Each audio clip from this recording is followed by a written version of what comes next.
So you are considering making a move to the Jacksonville, Florida area. Well, I would hang out for a little bit and see these 6 things from a Florida native that you might want to know before relocating.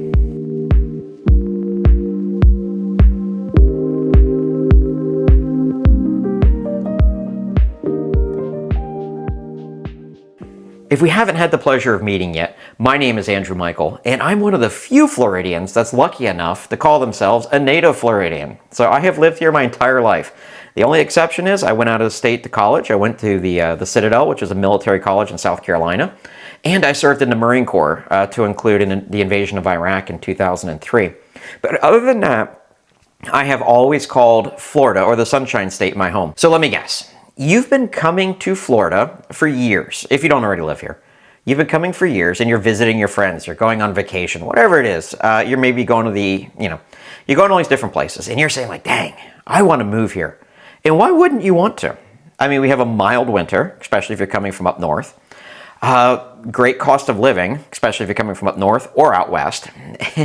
And the state is literally surrounded by beaches. I mean, who wouldn't want to live here? Well, it's not all cocktails on the beach and Mickey Mouse. And so in this video, we're going to talk about 6 things that I feel like you need to know before you relocate to Northeast Florida. And if you hang out to the end, I've got a special treat for you. There's one house in Florida that it is guaranteed will snow every year. So if you hang out past the 6 things, I'll share with you that house. In fact, and I'm not talking about like that fake snow that they put on ski slopes if it doesn't snow enough for skiers, or you go to an amusement park and they have fake snow. No, I mean real snow from the sky. So hang out to the end for that. Let's jump in. So the first thing nobody tells you about is the weather. Now I get it. You know it's hot and it's humid. And there's probably, if you're watching this video, you've probably watched about 100 other real estate agents videos where that's exactly what they talk about. They talk about how hot it is. They talk about how humid it is. It can be hot or humid anywhere though. I remember when I was in Alaska on a cruise in the summertime, it was actually hotter that day than Fort Lauderdale, and I just remember seeing that for whatever the reason. But anyway, so it can be hot and humid anywhere, but we probably have more days of it in Florida than what you're going to find in other places. And we're not going to talk about that because you already knew that. But what I am going to talk about is the downside to living in a subtropical climate, and that is the rain. Rain is great, helps your garden, keeps your grass green, awesome. But what if you have too much of it? Flooding can be a real concern here. So when you're talking about with homes, newer homes are typically going to be built out, not typically, not always, above the floodplain and out of the flood zone. So sometimes at some new construction homes with tiny yards, that's why it looks like you could almost fall out of the backyard because they didn't grade it very well and it's a huge slope because the yard's so small they kind of have to. So that is a concern to think about, is flooding, especially with older homes. So if you're looking at homes, and by the way, when we're working with buyers, we'll check to see if the house is in a flood zone before we even show it to you, and we'll let you know if it is or it isn't. Now, some homes in some areas, you're probably going to be in a flood zone. It is what it is, and we'll get you quotes for flood insurance and stuff like that, so you can make an informed decision. But if we're looking at older homes, if we're looking at homes that are on the St. Johns River, or we're looking at homes that are on or very, very close to the beach, then typically, flood zones is a real concern. So that is one thing that I don't think a lot of people understand when they come down here, is that flooding happens, and if you purchased a home in a flood zone, you're going to have to get flood insurance, and that price can vary. Why do I say that? Well, for a while, the government subsidizes it, and then one day they may say, hey, you know what? It's not fair that somebody else paying tax dollars has to offset the cost of your flood insurance because you want to live next to the beach. So that is something that can change, meaning you buy the house, let's say the flood insurance is, I don't know, $2,000 to $4,000 a year or something like that. But then it jumps because, the programs change or something. So all that stuff kind of happens. And here's another thing about flood zones that people don't know. Did you know that sometimes a house could be in a flood zone and then FEMA could either take it out or put it back, or put one in? So years ago, they're still selling homes in this neighborhood, but there's a new construction community called Madera over near the it's very close to the historic district of St. Augustine. Well, the homes were all in the flood zone. Okay. It's an old golf course that went defunct, and then I guess developers purchased it and turned it into a development. But then one day, the federal government came through, waved its magic wand, and now, poof, all or most of the homes are no longer in flood zones. Could they go back in? I don't know. But anyway, so that is one thing that I don't think that people really talk about with the weather that I think you need to know. The next thing we need to talk about is hurricanes. Now, I think everybody knows that hurricanes happen in Florida. But do you know when the last time Jacksonville, Florida got a direct hit? And I don't mean it came kind of close. Everybody ran to Publix to go buy bottled water, which, by the way, don't do that. I'm not saying don't have water. I'm just saying you don't need to go stand in line to go buy it. You already have it in your house. It's called the faucet. Just fill up whatever containers you have. But anyway, I digress. Do you know when the last time a hurricane actually came and made direct landfall in Jacksonville? If you know, I'd be curious, because most people don't know. Throw it down below in the comment section. I'd be curious to see how many people know. In any case, the last time we got a direct hit was 1964. Hurricane Dora actually came right around the county line. So between St. Johns County, which is just to the south of Jacksonville, came right on the county line, and it made inward from there. So 1964 is the last time we've had a direct hit from a hurricane. Now, that being said, it doesn't mean we haven't felt the effects of hurricanes. One in particular was Hurricane Matthew. That came through fairly recently. And when it did, it raised the water levels. And so homes that were in flood zones, not all of them, but some of them did experience flooding. So we didn't get a lot of the hurricane force winds. We didn't get a lot of what other people got, but we did get some flooding here. And so that's something else to kind of consider too, is sure, we don't get direct hits from hurricanes, but you don't necessarily need that. I'm not saying we never will, I'm not saying that. But you don't need a direct hit if your home is in a flood zone, or if you have a home that's, for whatever the reason is likely to flood. It doesn't have to be a direct hit from a hurricane for you to get that flood. So that's something that I think everybody needs to know. Okay, the number 2 thing, bugs and reptiles. Now, again, a million people have talked about this on YouTube, so it shouldn't be a big surprise. But number 1, bugs are, to my knowledge, everywhere. Again, when I was in Alaska, I saw them. In fact, they had really bad mosquito problems there when I was there.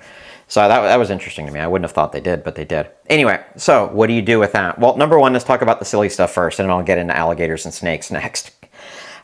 With insects, number 1, everybody that I know has a treatment company that comes and treats their house and their lawn. Remember, we have mild winters here, so we don't have that really harsh winter that kills off the insects or forces them underground, or I don't know, wherever it is they go. We don't have that here.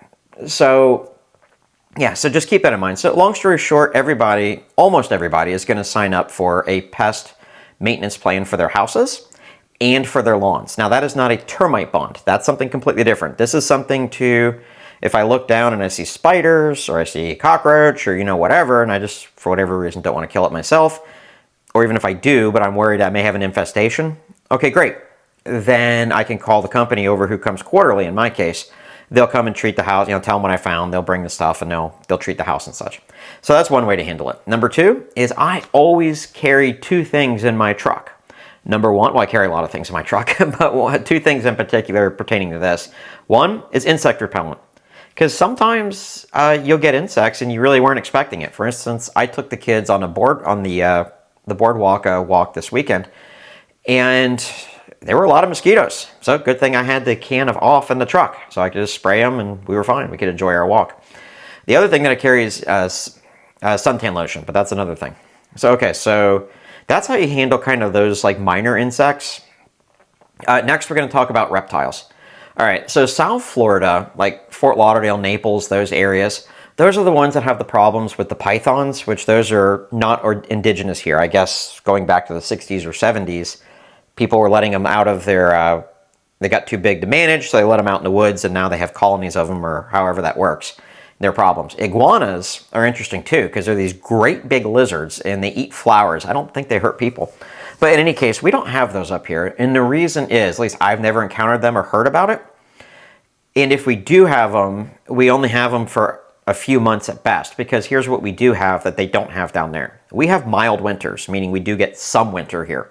So I don't think those animals, which basically live in rainforests, like in Brazil or somewhere, I don't think that they can handle the winters here, which is why, like when I used to be a sheriff's deputy down in Broward County, which is the Fort Lauderdale area, and we had tons of iguanas. And that Facebook meme that you'll see sometimes where like the Whenever time they have like a really solid freeze in Florida, they'll talk about the iguanas falling off the trees. That actually happens because they're not made for that kind of weather, and they don't get a lot of freezes down there. So in any case, we do get them here, and so we don't have those types of critters. Now, alligators and snakes, we do have those. The thing about alligators is I've spent a lot of time fishing and being in the outdoors and all that kind of great stuff. Let's just say, well into my 40s, and I've never had a problem with an alligator. Honestly, never have.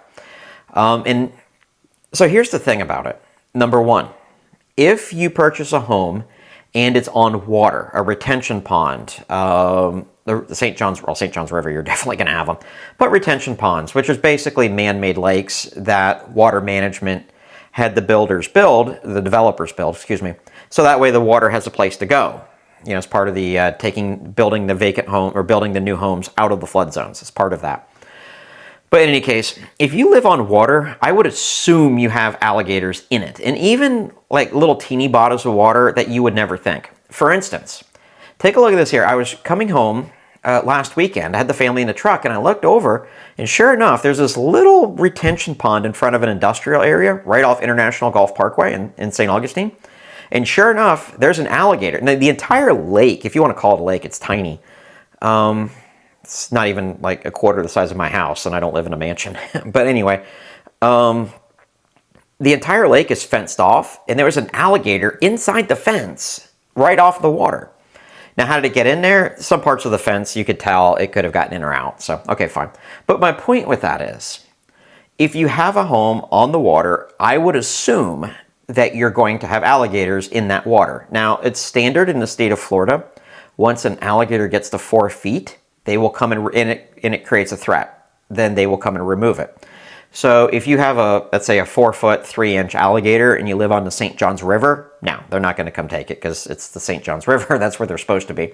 On the other hand, if you live in Nocatee or Seven Pines or any of these types of communities and they have like a 6-7 footer, yeah, they're going to come take that one. So when they get to be to the point when they're dangerous, they come and remove them out of the residential areas, and I don't know what they do with them from there. I'm not going to say I know because I don't know. But anyway, so that's when they take them out. The other thing is what I would do with that. If I owned a home, my home is on a preserve. It's not in the, it doesn't back up the water. But if it did, I would definitely get a fence for a couple of reasons. Number one, while the smaller alligators may not be a threat to us, and by the way, there is no reason to swim in the fresh water here in Florida. It's nasty. Unless you're like in one of those springs in the central part of the state, which is not Northeast Florida, do not get into fresh water. If you want to go swimming, go to the beach, go places like that. But anyway, all right, so we've taken that off. So have a fence. If you back up the water, definitely get a fence for a couple of reasons. Number one, alligators and snakes are cold-blooded, which means if it's a bright, sunny day, especially if it's cooler, they're going to come out of the water and they're going to sun themselves. So if you live on the water and all your neighbors have fences except for you, you've got the one house that an alligator can actually go lay out in your yard. And so guess where they're going? So, and I'm not afraid of them, but I don't necessarily want them laying in my yard either. So that's number one. Definitely get a fence for that reason. Another reason is they may not be a threat to adults, but to small children and to pets, like if you have your dog in the backyard, that kind of thing. Those they could potentially be. So that's another reason to get a fence as well. So anyway, all right, so that's enough about alligators and the thing is with snakes too. If that's a problem, you might want to look at neighborhoods that don't back up the preserve or where the house doesn't back up to a preserve and doesn't back up to water. You may still get occasional snakes here and there, but you're going to get way less of them. My house actually does back up to a preserve, and it's a pretty large one. And in the 10 years that we've lived in this house, I have only seen snakes 3 times. All 3 were non-venomous. One was a scarlet king snake, which looks kind of like a coral snake, which coral snake is deadly. The scarlet king snake is not. I saw it, it took off and, whatever. Then I've had 2 black racers living around my garden. And I actually want them there because they eat insects, they eat rodents, that eat my fruits and vegetables, and the snakes themselves do not eat my fruits and vegetables. So I actually like having the black racers there. And I think they also kill poisonous snakes. I can't testify to that, but I've heard it. So anyway, so that's the number 2 thing. Let's move on to number 3. Okay, next up, number 3 is the cost of living. All right, there is no way around it. Living in Florida is cheaper than many parts of the US. And living in Northeast Florida is probably one of the cheapest you're going to find out of Florida coastal communities. So yeah, what I mean by that is a lot of Florida is actually in the central part of the state, and it's nowhere, in my opinion, nowhere near the beach. Now, if you're coming from Iowa and it's like a 3-day drive to get to the beach or something like that, then yeah, you're going to think it's close to the beach. But for us here, I live 15, 20 minutes from the ocean. Like if I left my house right now, I could have my feet in the sand in 20 minutes. So in my book, 2 to 3 hours to get to the beach is a long way. Anyway, so as far as Florida coastal communities go, the Jacksonville, Florida area is a much less expensive area than many other parts. Now that's compared to other parts of the country. I'm going to use salary.com. All right, so let's say that you live in San Francisco and you're looking to relocate to Jacksonville, Florida. Now, by the way, again, I'm using salary.com for this. You would save 86.5% cost of living going from there to here. I mean, damn. Washington, D.C., 45.2%. Miami, okay, so Miami is Southeast Florida, obviously, and yes, I've lived very close to there, and so I can tell you that the 15% less expensive is probably accurate. Chicago, 12%. That's interesting. Boston, 53%. New York City, 77%. And in Dallas, Texas, we're 7% less for cost of living. Right, and that's showing how much more, it's kind of the reverse of what I just said. They're showing how much more those people pay than what I pay based on average cost of living. So you can see why people come here, and they have always come to Florida. I've been a real estate agent for 10 years, an agent and a broker for 10 years. And my entire career, we've had people moving here from other places. It's normal. But you can see why. I mean, could you imagine living in San Francisco, coming here, and saving 86.5% on your cost of living? I mean, dang. Okay, so the next thing that surprises people when it comes to cost of living is that if you purchase a home in the city of Jacksonville, and let's say you have a friend who purchases a home that's assessed at the same value, which that's a whole nother video, but it's assessed at the same value in unincorporated St. Johns County, well, you're going to pay more in taxes because you have a higher millage rate. So that surprises a lot of people, and you can't tell. So there's a lot of rural areas in West Jacksonville that are in the city of Jacksonville. Even though they're rural, they're incorporated. So they're paying that higher millage rate. Or if you live in unincorporated St. Johns County, which, by the way, Duval County does not have any unincorporated areas. So what about if I move? You can't. It doesn't exist. But if you're in St. Johns County and you're in the unincorporated area, then the millage rate's actually much lower. And so you can see a comparison here between the two. Where this kind of comes up sometimes is, like, let's say, for instance, you and your family are interested in Nocatee. And Nocatee is one of the fastest growing and the best highly rated master plan communities in the U.S. Well, almost all of it is in St. Johns County, but there's a smidgen that's in the city of Jacksonville. And that smidgen has a higher millage rate. So if the assessed value is the same, a resident of Jacksonville, part of Nocatee, is going to pay more in taxes than their friends that live in the neighborhoods across the street, pretty much. So that is something that surprises people, is how much different the tax rates are. And it's not like if you're unincorporated, you don't get services. If you call 911, you're still going to get police, but instead of city police, you're going to get county sheriff. And it's not like they're any further away. We still have a fire department, public libraries. It's just less layers of government, as best as I can figure it out. And we're not going into politics here, but it's just best layers of government. And so there's less people to pay, so therefore the tax rates can be less. There you go. So before we move up to number 4, I have an ask. Are you enjoying this video? You probably are if you're still watching it. Do me a favor, reach down there and click that thumbs up. It helps me come up in ratings, and I would definitely appreciate it. Also, if you want to keep learning more about real estate in the Jacksonville metro area, which is St. Johns County, Duval, Nassau County, which is Amelia Island, and all those places, then definitely subscribe to the channel. Our goal is to release 1 to 2 videos per week. Sometimes they're community tours, sometimes they're videos like this, but that way you get notifications every time we release a video. And last but not least, my team of licensed realtors and I would absolutely love to help you make your transition to Northeast Florida a smooth and successful one. So you can give us a call, shoot us a text, 24 hours, we're definitely here for you. And usually it's me that responds, and the number's down below. Sometimes I go on vacation or things happen, so my team members. But again, they were all handpicked and trained by me, and so you're definitely in good hands.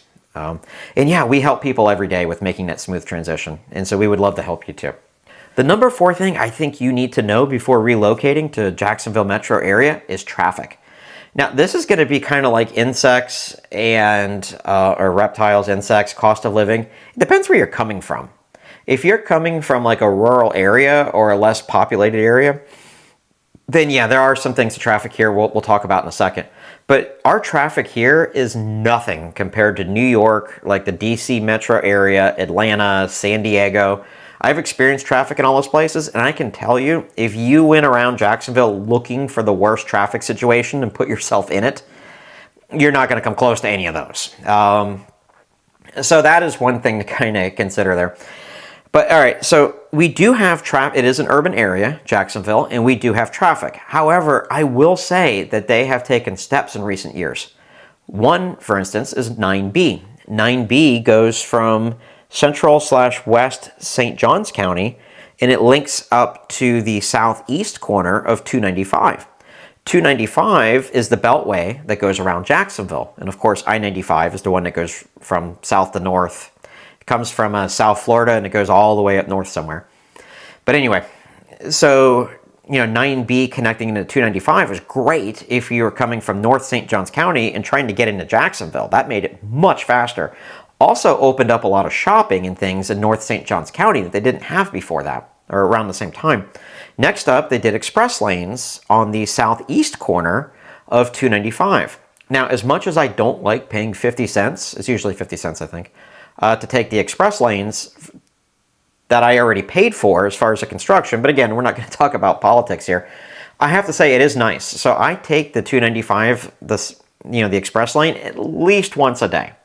Because at the end of the day, I can kind of, and it's not Atlanta traffic by any stretch, but I'd like to keep moving. And so for me, it's worth the 50 cents, not to be burning gas and, sitting in traffic. So with all of that, yes, we have traffic here. And sometimes it's kind of weird. Like I'll be on 295 at 7, 8 o'clock at night, and there's a lot of people on the road. It's like, I don't get it, but I'm used to seeing traffic like around rush hour times in the morning and then like when people are getting off of work or out of school and such.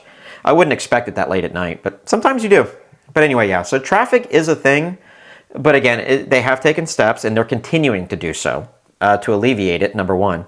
And number two, it's going to be kind of subjective. It just depends on where you're coming from. If you're coming from an area with lots of traffic, then you're going to think it's fine. If you're coming from a rural area, you may want to check that out. Next up, number 5, lack of public transportation. Well, there is no getting around this one. The public transportation in Northeast Florida is somewhat lacking.